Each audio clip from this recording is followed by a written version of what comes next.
Olá, bem-vindo a mais um episódio de Sextas Fatais, contando dessa vez uma história que deveria ser uma história de filantropia, uma história de ajuda ao próximo. Começou com essa narrativa.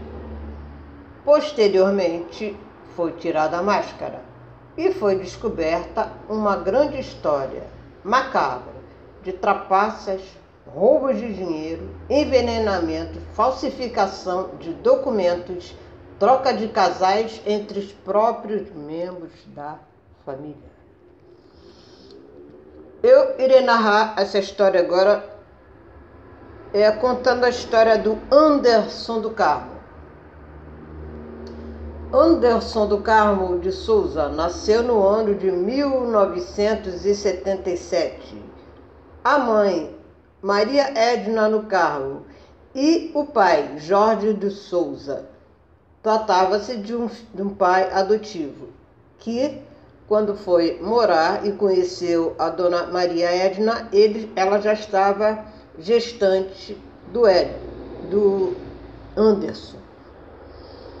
Anderson era um jovem idealista, era um jovem religioso. Ele, segundo consta, ele conheceu a Flor de Lis numa igreja no Jacarezinho, zona norte do Rio de Janeiro, em 1991. Nessa época, Anderson começou a namorar Simone, a filha biológica de Flor de Lis. A Simone dos Santos Rodrigues, que mais tarde seria presa por tramar a morte de Anderson.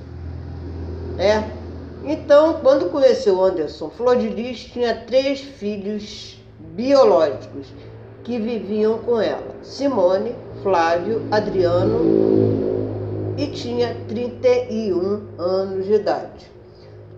Mas Anderson namorava a Simone. Porém, houve uma época, como disse o advogado da família, Ângelo Máximo, em que a Flor de Lis pediu, quando ele tinha 14 anos de idade, que ele fosse orar com ela, com o grupo pelos montes. Então eles foram orar no monte, a dona Edna permitiu, por ele ter 14 anos, e aí eles voltaram de lá com um relacionamento, namorando.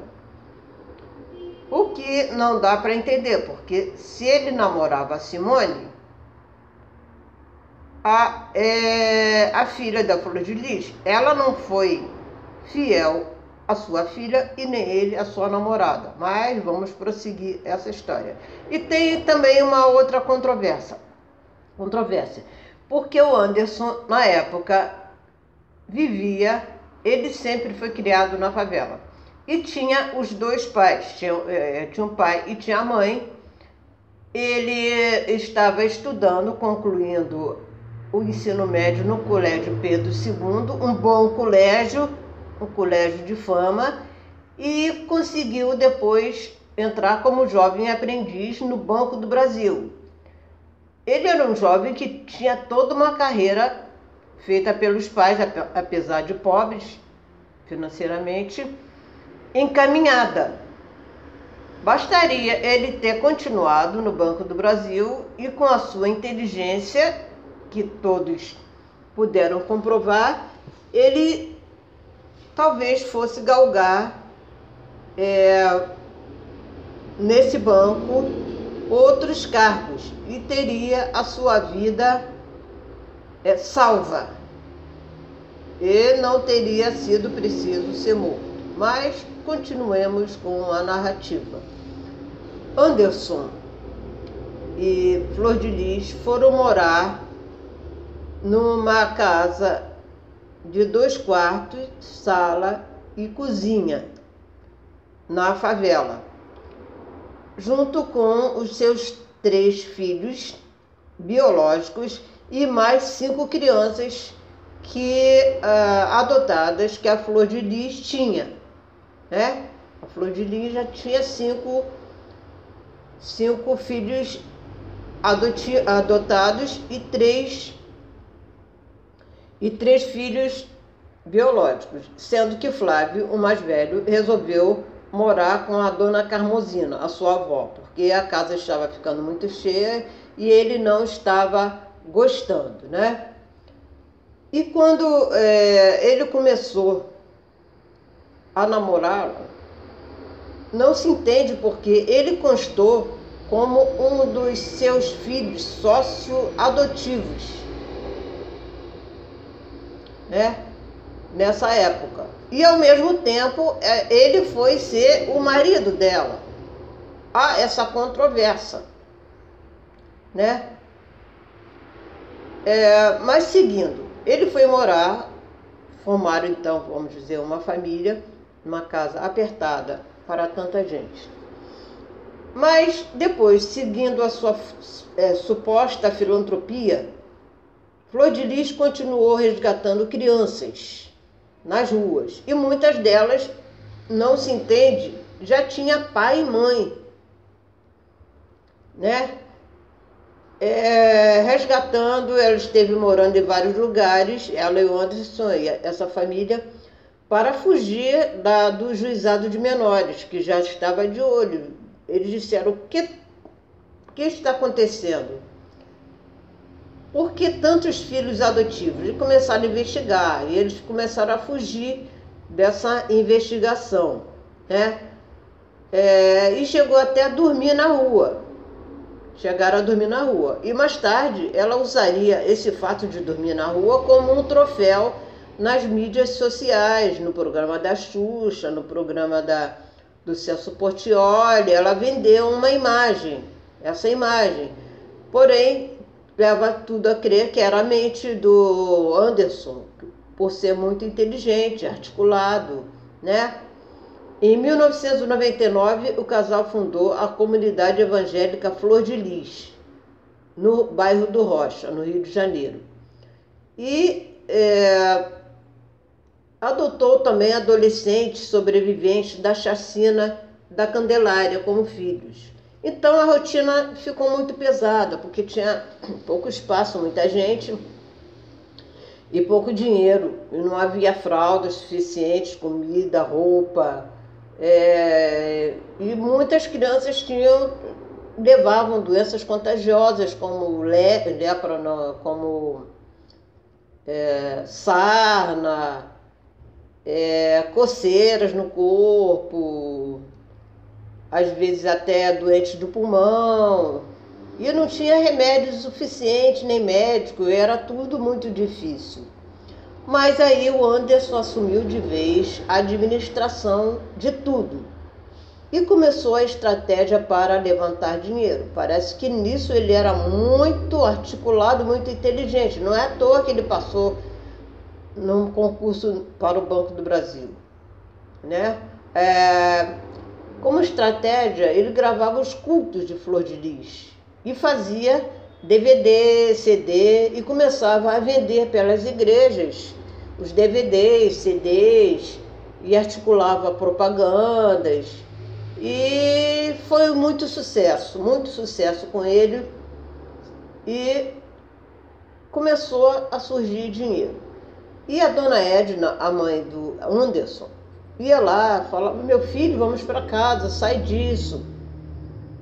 Mas ele não saía, porque ele dizia que estava se dedicando à obra do Senhor.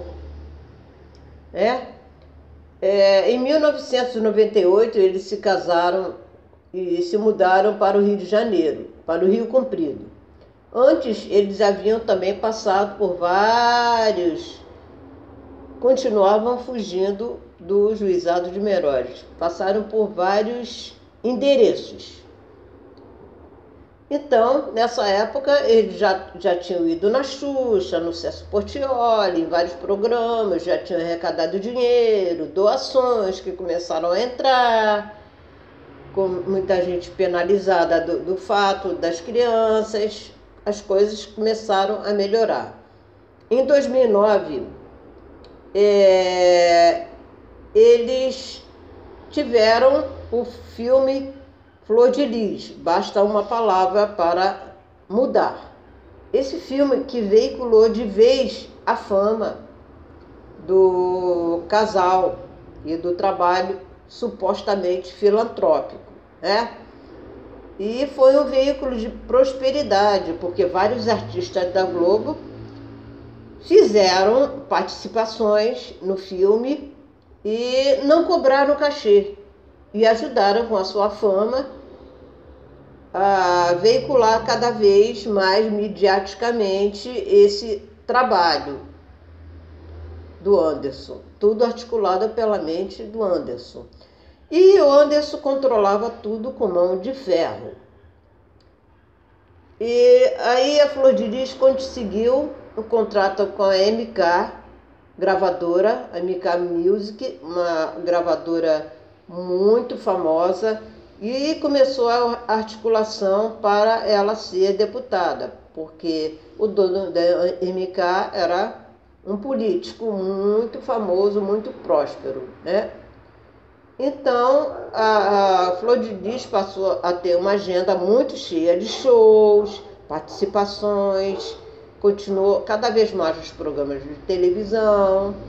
E aí ela se candidatou a deputada federal e foi eleita, né? Tudo acontecia assim como foi planejado e arquitetado pela mente do Anderson. Numa época, eles já haviam adotado 51 filhos, com agenda cheia de shows e lotada, fundaram a Igreja Flor de Lis, a Cidade do Fogo, com a mídia aplaudindo. E já estavam morando em Pendotiba, em Niterói, com uma casa espaçosa, com um espaço para todos, né? Com vários puxadinhos, né? E no ano de 2006, por causa do controle do Anderson com o dinheiro, que cada um queria cada vez mais uma parcela porque, afinal de contas, todo tinha uma participação, aí queriam dinheiro, mas por causa do total controle do Anderson com o dinheiro, as brigas começaram em 2006, acirradamente, mas cada um falava e pensava, poxa, se eles conseguiram é porque eu estou aqui, eu apareci, eu fui na televisão também. E diziam que a Flor de Lis, que era a deputada, que era a artista, porque ele controlava tudo, né? Então, as brigas começaram em 2006 e em 2016 pioraram cada vez mais. E começou a estourar toda a problemática. E em meados de 2018 começou a conspiração para matar o Anderson por envenenamento, né? Porque não suportavam mais esse controle do dinheiro, pois cada um de seus filhos se achava cada vez mais, vamos dizer, lesado. E começou o envenenamento em 2018.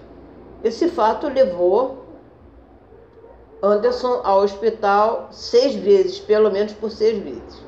E Simone chegou a dizer, ele é ruim de morrer, porque ela foi encarregada de fazer esse serviço sujo de envenenamento gradativo, né? Como não deu certo esse fato, armaram então uma tentativa de assalto, onde o Flávio seria o executor dos tiros desse teatro, mas também isso não deu certo. Afinal de contas, ele era muito ruim de morrer. Então começou o envenenamento em cima da mente do Flávio, que era o mais violento. Vamos usar o Flávio, porque ele é o mais violento, vamos envenená-lo. Então ele foi acusado ao Flávio dele ter abusado sexualmente de uma das suas irmãs. E começou aí o ódio maior.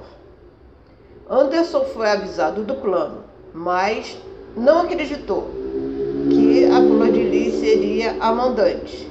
Como ele dizia, é Flor de Lis, Deus no céu e Flor de Lis na terra. Até que na madrugada de 16 de junho de 2019, Anderson finalmente, segundo eles, foi morto com 30 disparos na garagem da sua casa em Pendotiba, Niterói. Flávio foi preso no velório do Anderson.